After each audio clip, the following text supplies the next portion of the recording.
America? What is poppin'? Welcome back to the Triple J podcast. So excited you're here with us today for another good episode. You're here for a treat. My name is Nick Geldricks. I'm the director and founder of Triple J. If you don't know what me or what Triple J does, in a sense, Triple J is a platform that pursues to educate digital marketers, entrepreneurs, executives, and other business professionals, possibly like you, with the best content on the planet that helps you expand and to grow your business and brand. And whether it is for your business or for your own personal enjoyment, my goal is to provide you with industry-first deliverables that analyze market trends and assist your strategies for building out your marketing principles. Our podcast, the Triple J podcast, has what's called shows within the show. Today's show is another Real Talk episode, okay? Real Talk is a 5 to 20 minute segment where I give you some real talk, counsel, advice, and quick marketing lessons to reflect on. Other times on the show, I will have what's called a Q&A segment where, as you probably guessed, you provide the questions and I, in turn, give you the answers. Okay, if you can submit your questions to me in a couple different ways. The first way is to message me on LinkedIn at Nick Geldricks, or you can email me your questions to triplejstudios with 2 S's at gmail.com. We also have our Peruse the Internet, or PTI, segment where I dig up the latest and greatest marketing strategies and review why you should or should not implement these practices into your business. We just did our first PTI segment last episode, so once you're done here with this Real Talk, go ahead and take a look at that one. It's really cool. It was a really good treat that you should definitely take a look at. And finally, we have our typical guest format where I invite a guest to share their thoughts and their marketing ideas on the show.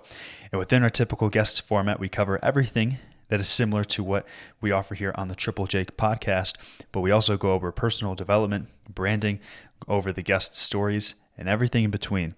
And I'm working on a current project with our first guest here shortly, and I'm excited to share that project with you very soon. Before we begin, I want to share with you one quick thing, and we have what's called the fee. And all it is if you learn something new from the show, you take away something, it makes you laugh, makes you think. The only thing that I ask is that you share the show. I'm not looking for social followers on LinkedIn or social media. I'm not looking for you to subscribe to the newsletter. All I ask is that you share the show if you find it valuable. And it's just really a kind gesture and way of saying thank you.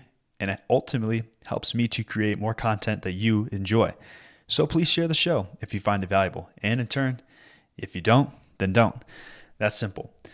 But obviously, we like to create great content over here at Triple J on this side of Spotify. So I obviously want you to share the show.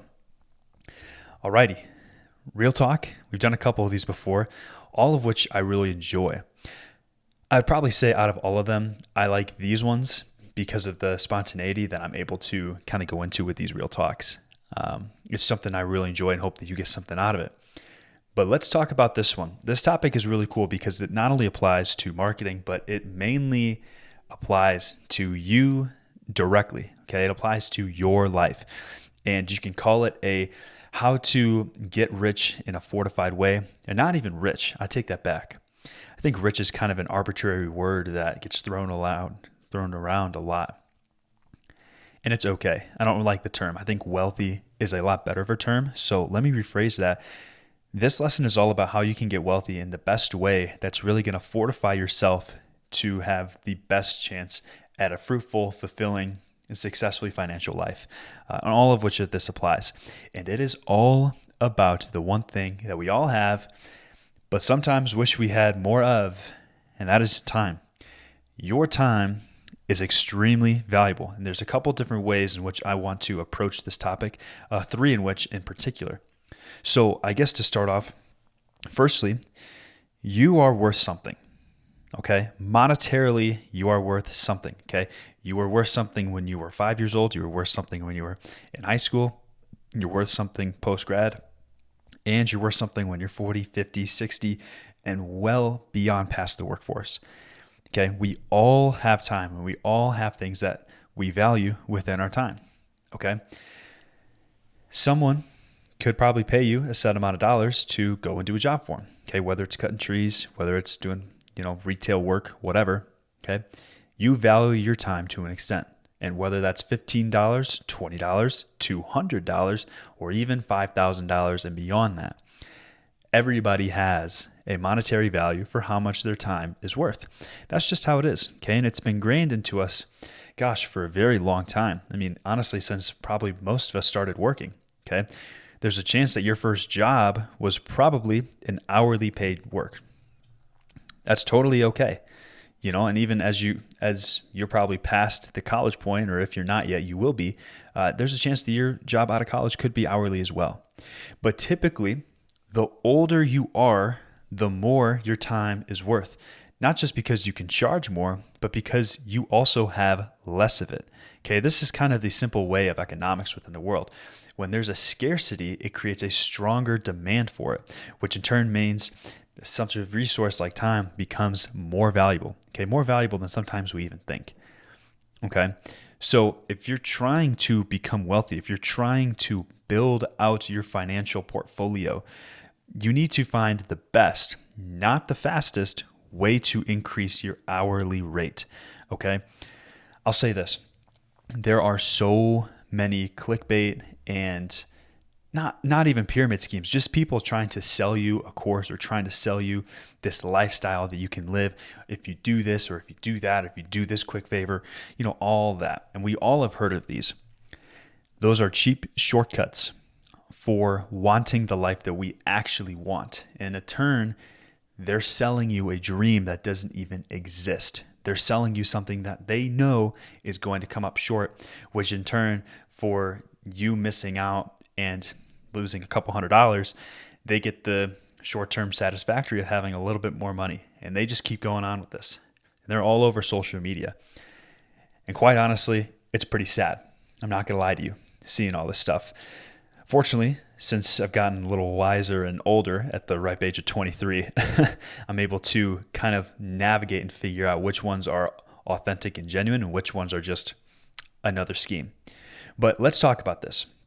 This is one big thing I want to talk about, and that is how you can increase your hourly rate to build up your financial abundance. It's a big deal, okay? And this can be relating to anything, not just your personal brand. Even if you're in sales, if you're in marketing, if you're in HR, even if you're a nurse, right? There are things that you can do to increase your hourly rate. Probably one of the biggest ones that everyone experiments and takes a look at least, is college, okay? Having a college degree in most routes, it means you're going to have a higher hourly rate.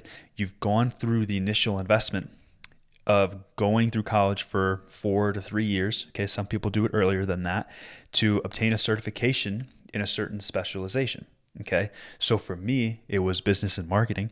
Okay, for you, it could be computer science, it could be engineering, it could be nursing, communication. Insert your major here is basically what I'm trying to say. And having that certification can help you have a higher rate once you're done with college, if you can find a job. If you can find a job. I guess now the question remains is college really worth it? Which I guess could be another real talk that we could do. So I guess stick around for that. That's a really good idea. I'm going to write that down. But there's different ways in which you can increase your hourly rate. So college is one. Taking other courses and certifications is another great way, especially because a lot of the courses out there are completely free. You don't have to go out and spend top dollar to get a really good course. A lot of times, if you just do enough research and homework, you can find phenomenal courses that are completely free to take. Just some ones that I've taken, for example, HubSpot Academy has a lot of great free resources out there, which you can obtain different certifications. I know Google has a bunch that you can use. Some are paid and some are free. So just make sure that you take a look and see which ones you want. But depending on the courses you take, it can really help you not just get the job you want, but also just increase your expertise. The ones that I took were more focused within digital marketing, a search engine optimization, and Google Ad search. Those certifications helped me to not only learn more about the specialties and area of expertise that I'm in, but also I can use those to leverage myself towards potential employers when it comes time to looking for a job. It actually pays off really well. Another way that people can go is just through experience, okay? Typically, people that have 10 years of experience are going to get paid more than people that have only 5 or have only 3. This is a very common realization that a lot of people have, especially when it comes to positions that require upper management or senior level management. People that have been within the industry a lot longer are not only going to get those jobs, but are also going to get paid more because of their increased knowledge, their expertise, and just the level of responsibility that they've had in prior experiences. Okay. It could also be different contracts, right? It could be different connections that you have that can really set you apart and increase your hourly rate. Okay. This is what professors do a lot of times too. If they want to obtain a specific job, especially as a professor, whether it's an associate dean or a dean or even past that, they have to obtain certain certifications and degrees and requirements that make them qualified for that role. And a lot of times it involves master's degrees, doctoral degrees, PhDs, and even beyond that. It goes past that too. So there are different ways in which you can increase your hourly rate. So whether you're a professor or a nurse or in marketing, there are ways in which you can do it. And one person that really highlights this skill very well is Alex Hormozi. He has a bunch of different YouTube videos that go through how you can increase your hourly rate and basically build financial wealth in an effective way. Okay. And it starts, whether you're making $15 an hour or 50. Okay. Finding ways in which you can increase that, it's going to help you. Okay. And money is a great tool that can help you replace your time, which leads me into my second point, which is time is always working for you. Okay. I'm going to break this misconception here right now. So many people, in fact, I would say most people will tell you that time is always working against you. And that's a terrible outlook to have on life. In fact, if you're working towards something that's meaningful, that's fruitful, that's beneficial, that's something you're passionate about and you want to do, time is only going to help you. Okay. I can go in so many different routes here. Okay. I'll just name a few to start off. Okay. Fitness wise, if you're consistent within your goals, time is going to help you get to where you want at a faster rate. If you're investing money into the S&P 500, okay, that compounding average of 10% is going to help you get there. Okay. If you put it in a high yield savings account where it's 5 or 6%, okay, time's going to work for you in that aspect. Okay. Pick and choose what you want to do, but time is working for you. But that doesn't mean it can't work against you. In fact, how does time work against you? Well, here's the main way. Time is the one thing that is always working for you, but it only begins to work against you when you allow it to. So how do you allow time to work against you? Well, think about what you did last night. What'd you do? Okay, if you're listening to this on a Sunday or Saturday, there's a chance that you were either watching TV or just hanging out. Maybe you were partying, doing whatever, just not doing something productive. It all depends on what you want it to be. You can fill in the blank. This is not meant to be as convicting. It's more so to be opening your eyes and open-minded towards how we can actually have time work for us and not against us. Okay? It's just like money. When you spend money, yeah, you're losing it. But if you're smart about it, you can actually have your money work for you. It's the same thing with time. If you're smart about your time, you can have it work for you and not against you. Okay? It's a big deal. So the best ways to avoid having it work against you is to avoid slacking off and actually taking initiative towards the goals that you have. But Nick, what are the goals that I want? Maybe you don't know what your goals are. Maybe you've never made them before. And I'm here to tell you that that is completely okay. But let's start today by writing some goals down. So if you don't have some goals, take a sheet of paper, go to your phone, type these in real quick. Think of the top 10 goals you want to get done by the end of the year. Okay? This can be anything. It can be monetarily, it can be related to fitness, relational, spiritual, whatever. Write down 10. Okay, now prioritize those in the list that you want, that you think are the most important to you. Now, out of that 10, pick the top 3. Those 3 goals is what you need to focus on for the rest of the year. It's a big deal. But when you have something that you can actually look towards and look forward to, there's something on the horizon that's coming before you, it not only makes goal setting a lot easier, it makes your time more efficient. You're more efficient within your time management, which is something that I think everybody struggles with. So take it or leave it with that helpful advice, but I just wanted to leave that golden nugget there for you. And the final way in how time is valuable is that time is the one thing everyone wants when they're older, but yet no one can buy it.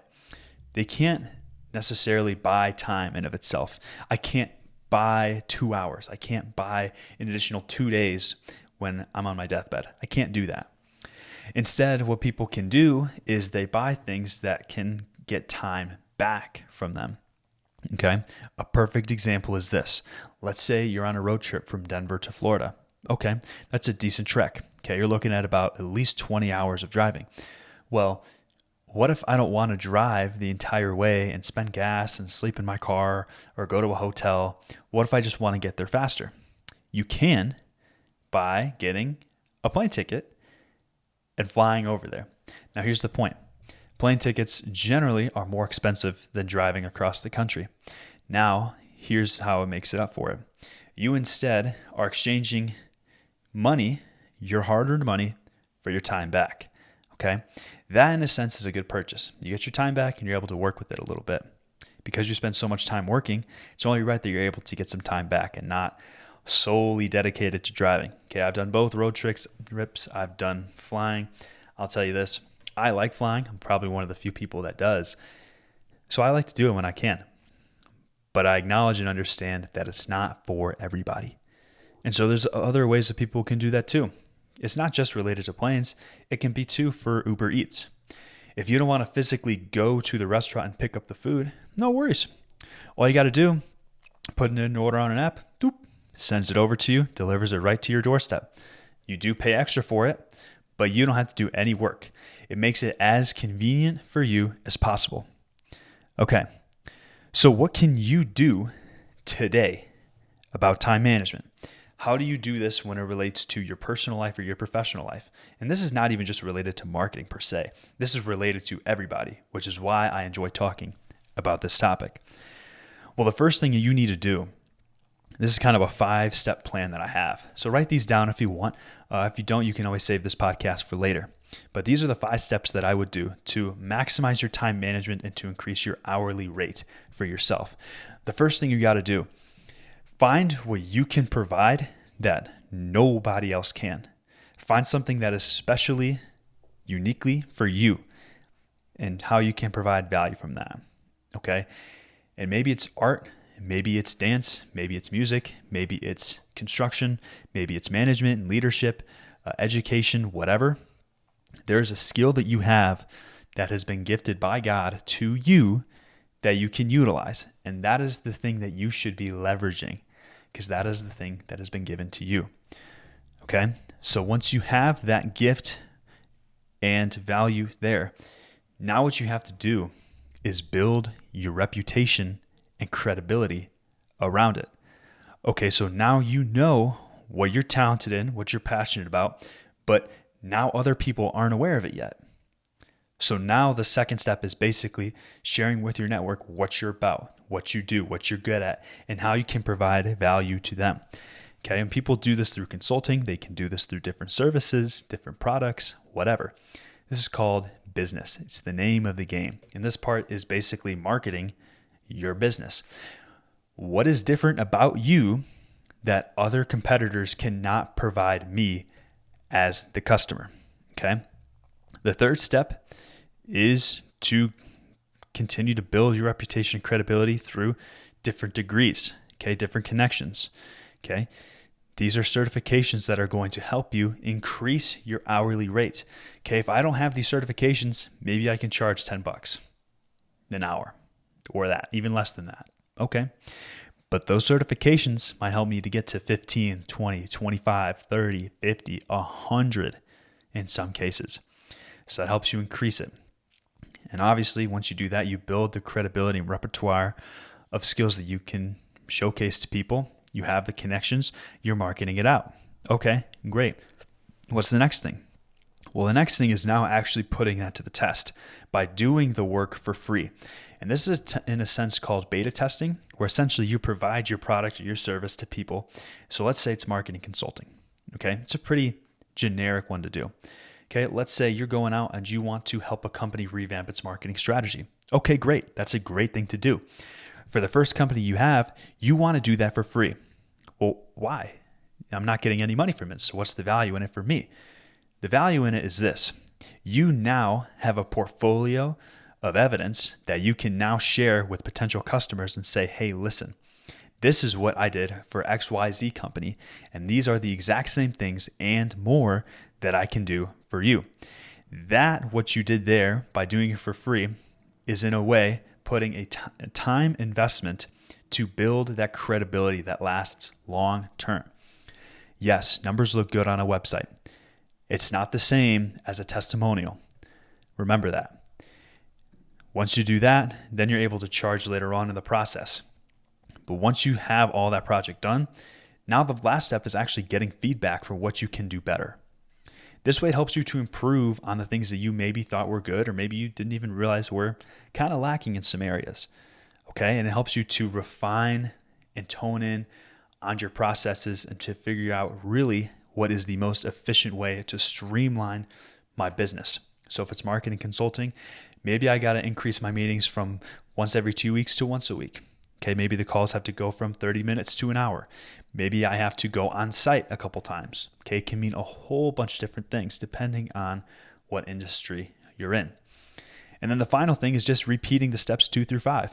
Okay, once you have the value that no one else can provide, then you just got to repeat the process. Continue to build your reputation and credibility through different degrees and certifications. To continue to expand your network, build out your connections, whether it's through LinkedIn, whether it's through different seminars you go to, different conferences. Find ways that are creative that can expand your network continually. Continue to do the work for free if it's new, or continue to charge other clients and get other referrals, and then ask for feedback at the very end of it. And if you can do those steps continually, I guarantee you, you will not only have an increased hourly rate for yourself, you will also be able to get more of your time back, which is the most valuable resource in your life. All right, that's the real talk for today. Remember to pay the fee if you enjoy, share the show, and I will see you in the next one. Take care.